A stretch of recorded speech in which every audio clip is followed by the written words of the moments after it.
لبيك يا رب الأمم قد لفنا ثوب الندم بالدمع كم فاض الحرم نشكو الخطايا واللمم لا يشتكى إلا إليك. لبيك واغفر للذنوب لبيك ها إني أتوب أصلحني من كل العيوب واغمر فؤادي بالطيوب. اعوذ باللہ من الشیطان الرجیم بسم اللہ الرحمن الرحیم الحمد للہ رب العالمین والصلاة والسلام علی حبیب قلوبنا وطبیب نفوسنا وشفیع ذنوبنا افضل الاولین واشرف الاخرین العبد المعید الرسول المسدد المحمود الاحمد ابی القاسم محمد اللہم صل علی محمد وآل محمد وعجل فرجہم واہل بیتہ الطیبین الطاہرین المعصومین المظلومین الغر المیامین الذین اذهب اللہ عنہم الرجس وطہرہم تطہیرا. اما بعد فقد قال اللہ الحکیم فی محکم کتابہ ومتقن خطابہ بسم اللہ الرحمن الرحیم فاما الیتیم فلا تقہر واما السائل فلا تنہر. وقال مولانا امیر المؤمنین علی بن ابی طالب علیہ السلام اللہ اللہ فی الایتام. مومنین کرام، آپ کی خدمت میں اس سے پہلے گناہان کبیرہ کو بیان کرتے ہوئے ایک بزرگ گناہ جو قرآن پاک میں گناہان کبیرہ کی فہرست میں بیان کیا گیا ہے اور اس گناہ کے انجام دینے والے کے لیے جہنم کا اعلان کیا ہے، وہ یتیم کا مال کھانا ہے اور یتیم پر ظلم کرنا ہے، یتیم کے حقوق کو پامال کرنا ہے، یتیم کی بے احترامی کرنا ہے، یتیم کی توہین کرنا، یتیم کی تحقیر کرنا، یتیم کو لاوارث سمجھ کر، یتیم کو بیچارہ سمجھ کر اس کی جان پر، اس کے مال پر، اس کی عزت اور آبرو پر حملہ کرنا، یہ بزرگ ترین گناہوں میں سے ہے. اور وہ شخص جو یتیم پر ظلم کرے، یتیم کا مال کھائے اور یتیم کے اموال کو غصب کرے، اس شخص کے لیے بہت برا انجام ہے، اس کے لیے بہت بڑا عذاب ہے. دنیا میں بھی اس کی بہت برے نتائج ہے اور آخرت میں بھی اس کے لیے بہت بڑا عذاب اور عقاب ہے. اور ان باتوں کو تفصیل کے ساتھ آیات قرآنی کی روشنی میں آپ کے خدمت میں بیان کیا ہے اور یتیم کے حوالے سے جو ہماری ذمہ داری ہے وہ بھی مختصراً آپ کے خدمت میں بیان کیا. آج ابھی اس درس میں ایک اور اہم مسئلے کی طرح اشارہ کرنا ہے. یتیم ہی کے حوالے سے یتیم کی دیکھ بھال کرنا اور یتیم کی حفاظت کرنا، یتیم کی تعلیم اور تربیت کا بندوبست کرنا، یتیم کی اعلیٰ زندگی، شاندار مستقبل کے لیے پروگرام بنانا، یہ عظیم عبادات میں سے ہے، یہ عظیم اعمال میں سے ہے. اسلام نے نہ تنہا یتیم کے مال پر توجہ دیا ہے بلکہ مال سے زیادہ خود یتیم کی حفاظت کی اور یتیم کی زندگی کی حفاظت اور اس کی شخصیت کی حفاظت، اس کی حرمت کی حفاظت اور اس کی زندگی کی حفاظت کے لیے ہمیں بہت زیادہ تاکید کیا گیا ہے.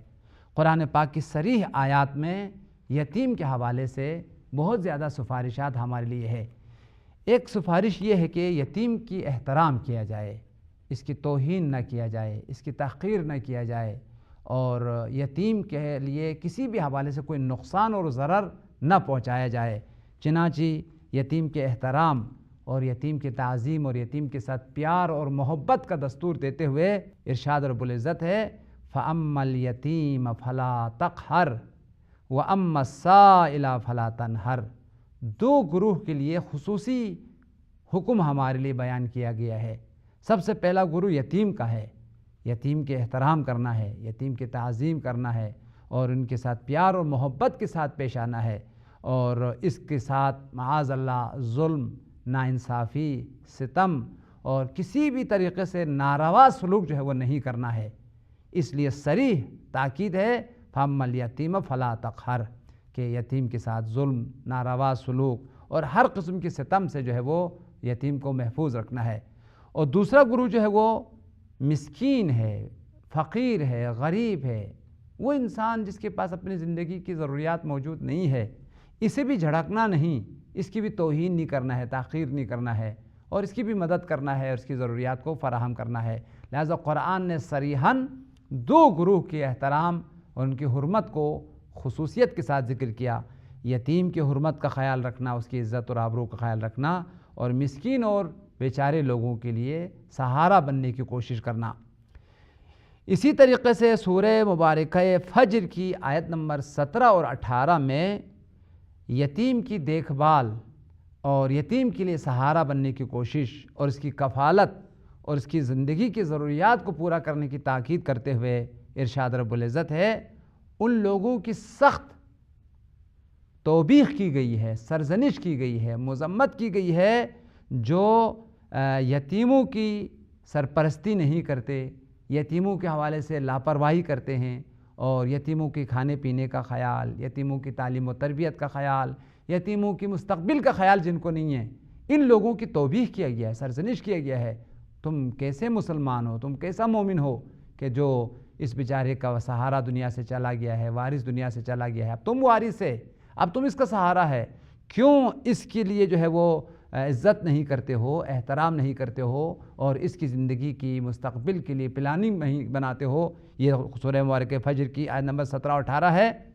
کَلَّا بَل لَا تُکْرِمُونَ الْیَتِیم وَلَا تَحَاضُّونَ عَلَىٰ طَعَامِ الْمِسْکِین۔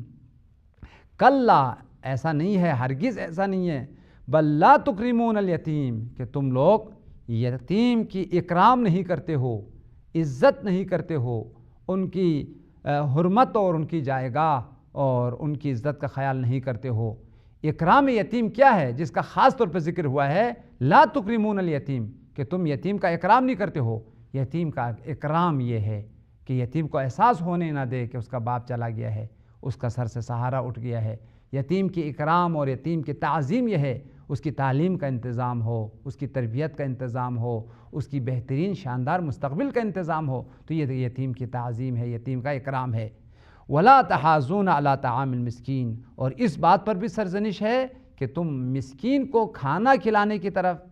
اور مسکین کی دیکھ بھال کی طرف جو ہے وہ لوگوں کو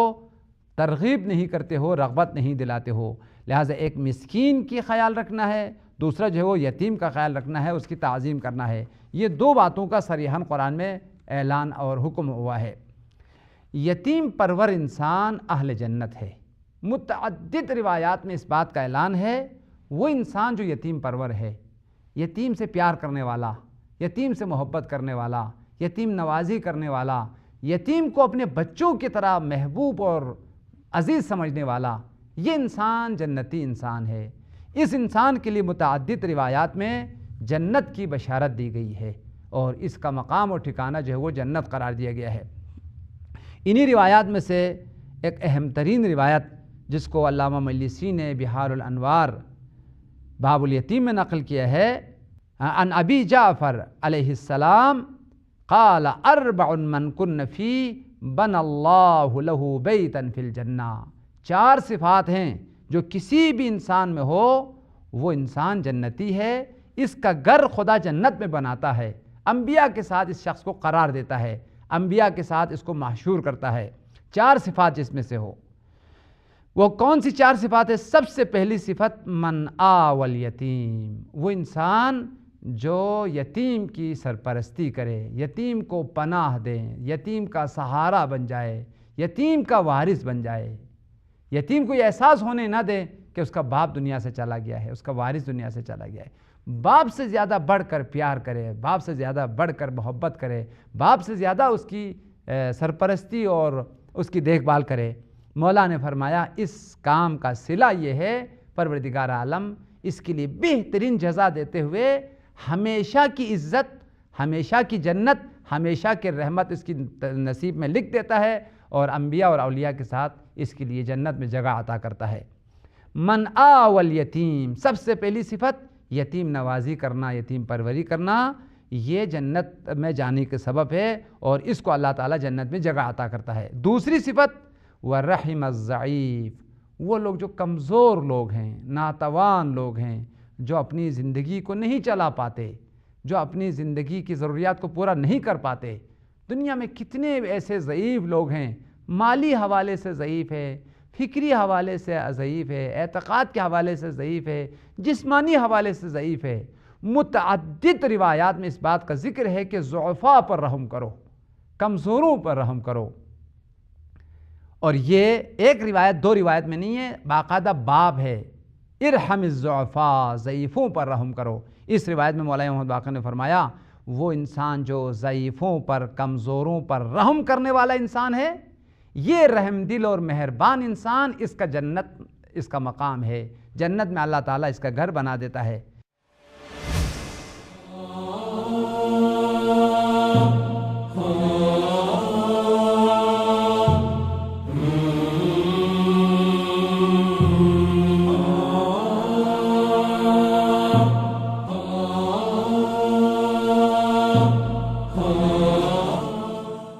تیسری صفت وَأَشْفَقَ عَلَىٰ وَالِدَيْهِ، وہ انسان جس کی دل میں ماں باپ کا احترام ہے،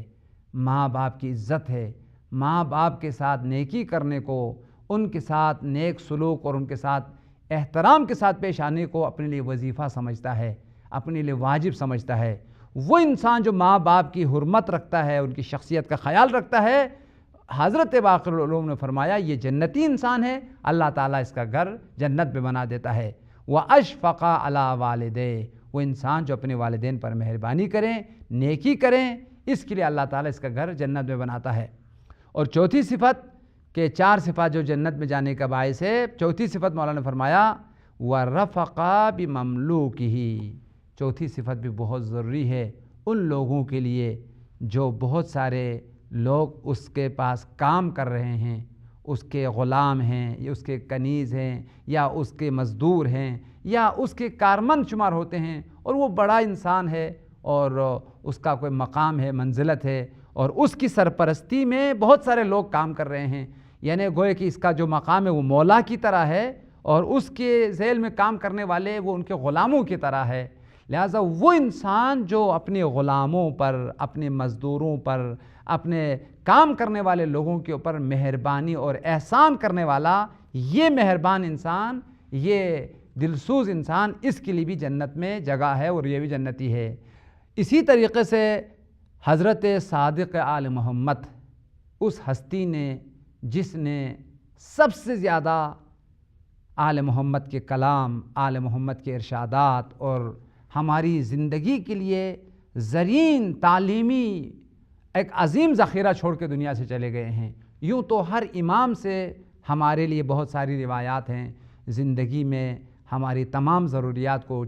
چاہے وہ اعتقادی ہو، چاہے وہ عملی ہو، چاہے وہ فقہی ہو، تفسیری ہو، تمام جو انسان کی ضروریات ہیں وہ سب کو بیان کیا ہے، لیکن سب سے زیادہ جس ہستی نے روایات کو ہم تک پہنچایا اور بشریت کی قیامت تک کی تمام ضروریات کو بیان کیا ہے، وہ حضرت باقر العلوم اور صادق آل محمد کی ذات ہے، جن دو ہستیوں سے ہزاروں روایات جو ہے وہ ہم تک پہنچی ہے۔ ان کی دسترخوان علم اور معرفت پر ہم بیٹھے ہوئے ہیں، اور انہی دو ہستیوں نے سب سے زیادہ دین اسلام کی روایات اور تعلیمات کو ہم تک پہنچا کر ہمیں زندگی کا طریقہ اور سلیقہ جو ہے وہ بیان کیا ہے۔ صادق آل محمد کے ارشادات میں سے ہے،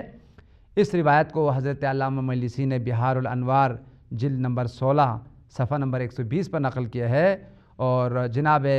شہید دست غیب نے گناہان کبیرہ کو بیان کرتے ہوئے اس روایت کو صفحہ نمبر 115 پر گناہان کبیرہ میں بیان کیا ہے۔ حضرت امام صادق نے فرمایا ایک شخص کے لیے جنت یقینی ہے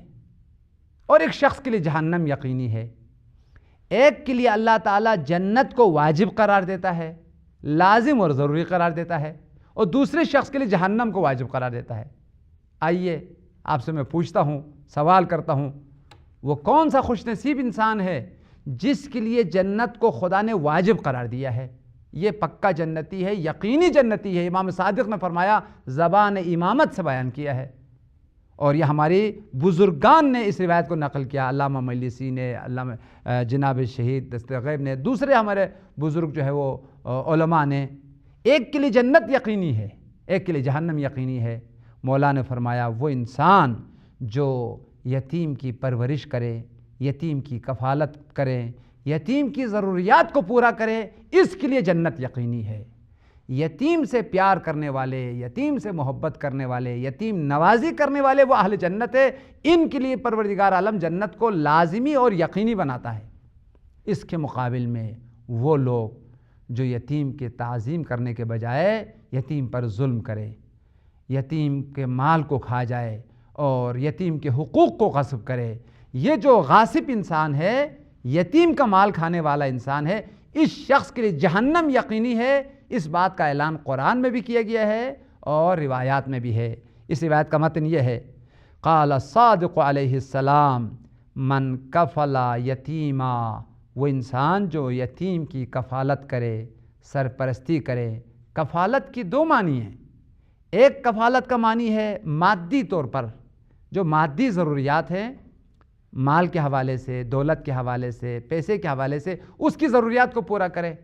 جیسے ہمارے ہاں بہت سارے لوگ ہیں جو یتیموں کے گھروں میں راشن پہنچاتے ہیں، ان کی جو مادی ضروریات ہیں وہ پورا کرتے ہیں، تو یہ بھی کفالت ہے، یتیم کا ثواب اس کے لیے حاصل ہے۔ لیکن اس کفالت سے ایک عظیم ایک اور کفالت ہے، وہ کفالت خود آل محمد نے انجام دے کے ہمیں بیان کیا ہے۔ ایک کفالت مادی ہے، مادی ضروریات اور وسائل کو فراہم کرنا۔ ایک کفالت معنوی ہے،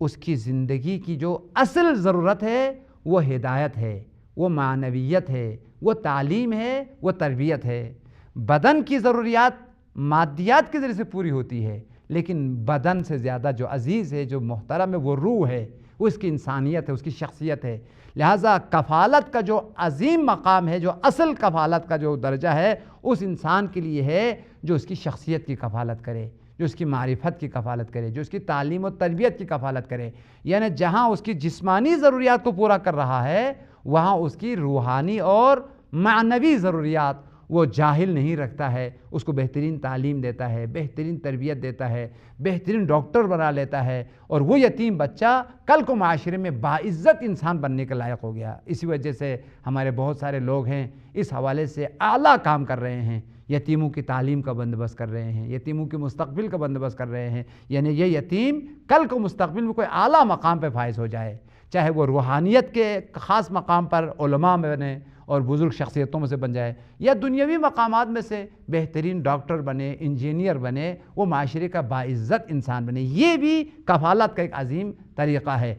صادق آل محمد نے دونوں کے لیے جنت کا اعلان کیا ہے۔ چاہے مادی کفالت کریں، جن کے پاس مال و دولت ہے وہ مال و دولت دے دیں، جن کے پاس مال و دولت نہیں ہے، ان کے پاس جو ہے تعلیم و تربیت کا امکانات ہے، جیسے مثال کے طور ماسٹر ہے یا دوسرے تعلیمی رشتے سے تعلق رکھنے والے، تعلیمی شعبے سے تعلق رکھنے والے لوگ ہیں، ان کو تعلیم دے سکتا ہے۔ لہٰذا وہ تعلیم دینے والا وہ بھی جنتی ہے، مادی ضروریات پورا کرنے والا وہ بھی جنتی ہے۔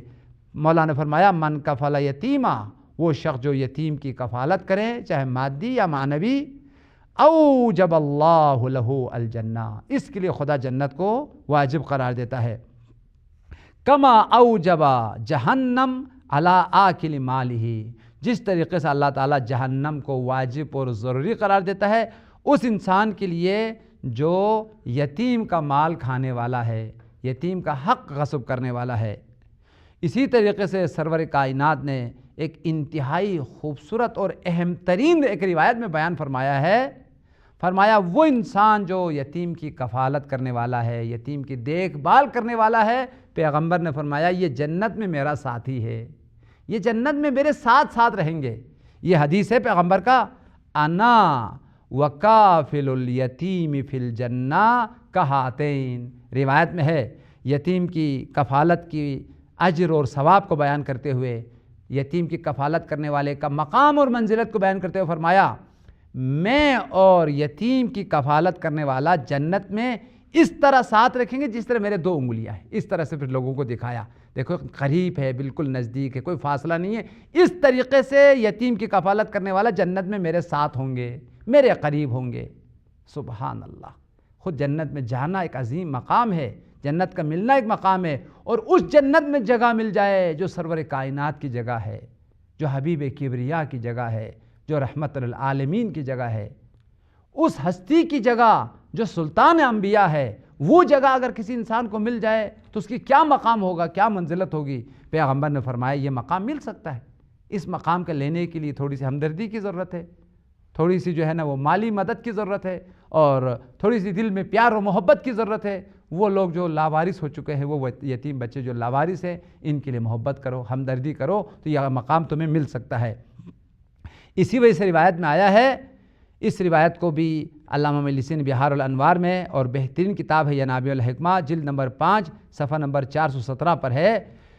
حضرت عیسیٰ کا گزر ایک قبرستان سے ہوا تو حواریین سے کہا گیا کہ جلدی اس قبرستان سے جو ہے نا وہ گزرے، تو بہت جلدی اس قبرستان سے گزرے۔ 1 سال کے بعد جب پلٹ کے اسی قبرستان میں پہنچے تو دیکھا کہ وہ جہاں جس قبر پر عذاب ہو رہا تھا، جس قبر میں جو میت عذاب کی حالت میں، عقاب کی حالت میں چیخ رہا تھا، وہ اب اس کی قبر جنت بن چکی ہے، اور خدا کی رحمتیں، خدا کی نعمتیں اس کو نصیب ہو گئی ہے۔ اس کو جنت کی جگہ کیسے مل گئی، اس کا عذاب کیسے ٹل گیا؟ تو پروردگار عالم سے جب حضرت عیسیٰ روح اللہ نے سوال کیا تو خدا نے وہی بھیجی، یہ تو دنیا سے چلا گیا لیکن اس کے لیے ایک نیک اور ایک صالح بیٹا تھا۔ اس بیٹے نے 2 کام کیا ہے۔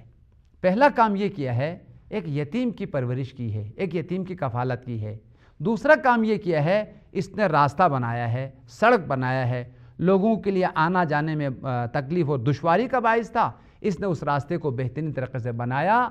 ان عیسی ابن مریم مر بقبر یعذب صاحبہ ثم مر من قابل، جب دوسرے سال آیا فاذا ہوا لا يعذب، اوحى اللہ الیہ انہ ادرک لہ ولد صالح فاصلح طریقہ، اس نیک بیٹے نے راستے کی اصلاح کی، وآوى یتیما، ایک کسی یتیم کی پرورش کی، فلہذا غفر اللہ لہ بما عمل ابنہ، اس کی بیٹے کے عمل کی وجہ سے اس کے باپ کو نجات عطا کی گئی ہے، اس کو جنت دی گئی ہے۔ کیوں جنت ملی؟ بیٹے کے کام، ہماری اولاد ہماری مغفرت کا وسیلہ بن سکتی ہے، ہماری اولاد ہماری درجات کی بلندی کا باعث بن سکتی ہے، اس شرط کے ساتھ آپ کے نیک اولاد ہوں تو پھر آپ اپنے لیے مغفرت کا ذریعہ، درجات کی بلندی کا ذریعہ، جنت کا ذریعہ چھوڑ کے چلے گئے ہیں۔ ان کے عمل میں آپ کے لیے ثواب ہے، آپ کے لیے اجر ہے۔ اس بیٹے نے کیا کیا؟ 2 نیک کام کیا، راستے کے اصلاح کیا اور کسی یتیم کی پرورش کی۔ اسی یتیم کی پرورش اور کفالت کی وجہ سے، دیکھ بھال کی وجہ سے اللہ تعالیٰ نے اس کے باپ سے عذاب کو ہٹایا اور اس کو اہل جنت بنایا۔ لہٰذا یتیم کی کفالت کرنا بزرگ ترین عبادات اور اعمال میں سے ہیں، اور یتیم کے ساتھ ظلم کرنا، ناانصافی کرنا، یتیم کا مال کھانا، یہ بزرگ ترین گناہوں میں سے اور بزرگ ترین معصیتوں میں سے ہے۔ ہمیں اس بزرگ معصیت سے، یتیم کا مال کھانے سے، یتیم کو ستانے سے ہمیں اجتناب کرنے کی پروردگار عالم توفیق عطا فرمائیں، اور یتیموں کی، لاوارث انسانوں کی کفالت کرنے کی اور ان کی سرپرستی کرنے کی توفیق عنایت فرما۔ امام زمانہ کے ظہور میں تعجیل فرما، ہمیں ان کے اصحاب اور انصاروں میں شامل فرما۔